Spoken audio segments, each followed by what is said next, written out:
এই তুমি আমার ফোনে কাটছো কেন? সরু রাস্তা তুমি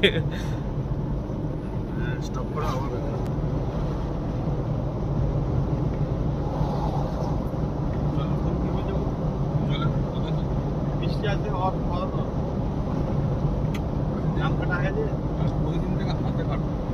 বাবা এইটা কিন্তু মঞ্চের সাজানো হয় এইভাবে।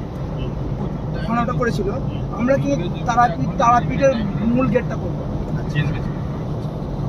আমাদের তারাপীঠের যে মঞ্চে আমরা যে একটা ইয়ে করেছিলেন না, যেমন ওইটা পুরোটা করবো। সামনে যেটা মূল গেট করছি ওটাতে গুরুদেব থাকবে, এটা গৌরাঙ্গ, এটা হচ্ছে শঙ্করাচার্য।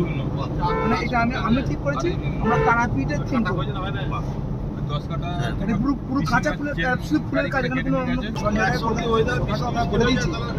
কিন্তু আপনাকে একটা ইয়ে দেবো, কি বলে, সেইটাই হবে। সেটা হচ্ছে তারাপীঠে, পুরো তারাপীঠে। সেটা হচ্ছে সাধারণ ধর্ম। হ্যাঁ, ওখানে না রে, পরে দিদি বলছি কি? হ্যাঁ, কি বলছি রে?